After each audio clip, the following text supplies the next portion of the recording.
Hi, my name is Wayne Farrell. Congratulations on investing some time in your education now. You've just taken the first step on your own journey to personal and professional success.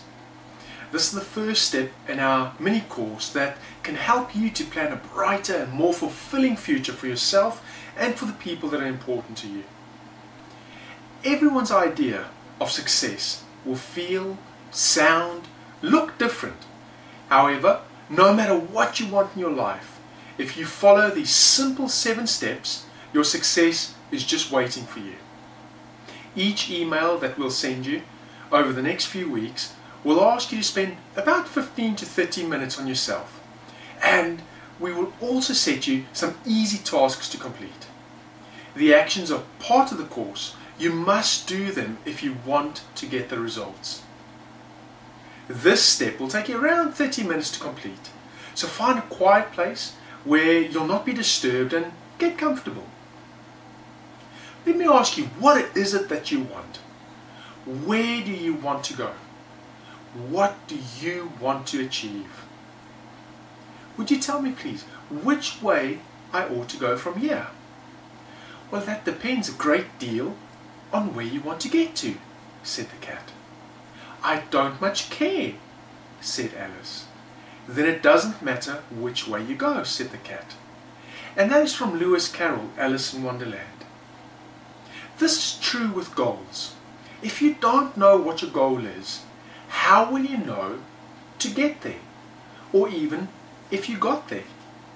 Ask yourself, what is it that you want to achieve? Then write it all down. You could also ask yourself, if I were laying on my deathbed, what would I like to have achieved? If you knew you could not fail, what would you do? This will be different for different people. And just write it all down. Now here's something else that I get my clients to do, and it's called the Wheel of Life. And I always ask them just to go ahead and on a scale of 1 to 10, 1 being not happy at all and 10 being totally ecstatic about where you are in that area of your life. Just write down what your score is for each of these. Your career, family, money, relationships, personal growth and development, health and fitness, spirituality. In any of these areas, if you have rated 5 or less, I recommend that you set a goal for yourself to improve it in that area. When I write goals for myself or for others, I don't necessarily write a goal for the end result. What I do recommend is that when you write out a goal, make it for an achievable milestone in a relatively near future. What that milestone is will depend on where you are right now and on what that goal is. So write out your goal. Now I'm sure you've heard of SMART goals. In our school we also teach you about SMART goals, but we get a little bit more specific with that. And actually S is for simple and specific. So be very, very specific in what your goal is.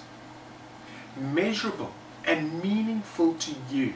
So how will you know that you have it, and is it for you? As if now. So if you were a smoker, write the goal is, I am a non-smoker. Be realistic. You can't become an astronaut in 7 days. Towards what you want and be timed. So as an example, you might say, it is January 2015 and I am a non-smoker. Having spent some time thinking about your life and using the SMART principles, write out all of your goals. Focus on what image you have when you think of yourself having achieved those goals, and what will it feel like to have achieved them. How will you know that you have achieved them? You need to be very clear on what constitutes achievement of your goal. That then is the image you want to have in your mind when you set your goal. If it was to lose 10 kgs, then the image will be you at your ideal weight, And how will you feel? How will your clothes feel on you? And what would you be wearing? So here's an example of a goal that you might have for personal development. It's March 2015.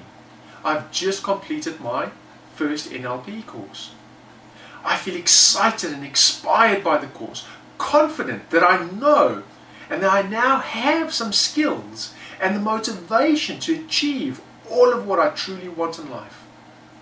I'm telling one of my best friends about what I've learned on the course and how I can see myself in a brighter future. And as I do, I think back to when I first set the goal several months ago and feel proud of my achievement. Milton Erickson actually said, a goal without a date is just a dream. And look at your goals regularly, at least once a week, if not daily. You need to keep your goals in a safe place and look at them preferably every day, and they should be visible to you. Example, next to your computer or in your study, somewhere where you can see them every day and reflect on what you've done that day to achieve your goal. What will you do the next day and next week and the week after that? Always moving forwards towards your goal. Add pictures if you want. Example, if your goal is a new car, cut out some pictures of the color of the make, the model of the car that you want, and add them to your goals. There's a part in your brain called the reticular activating system, RAS for short. Well, the RAS has many functions, but the one I want to tell you about is how it sorts important from unimportant information. Example, have you ever gone to a football game and in a sea of hundreds or thousands of faces, you pick out that one person that you know? That's your RAS. It focuses in on what is most important to you in that sea of faces, something that's already familiar. So having clear pictures or images of what you want will help your RAS to bring it into your consciousness, and we tend to get what we focus on. We'll discuss more of that on the NLP practitioner training when you come to that. Remember, everything is created twice. Once in your mind and once in the physical world. The journey of 1,000 miles begins with a single step. Create your goals today and start moving towards them. Our success is your success. Simply visit www.coachingwithnlp.co for more information on how we may be able to assist you.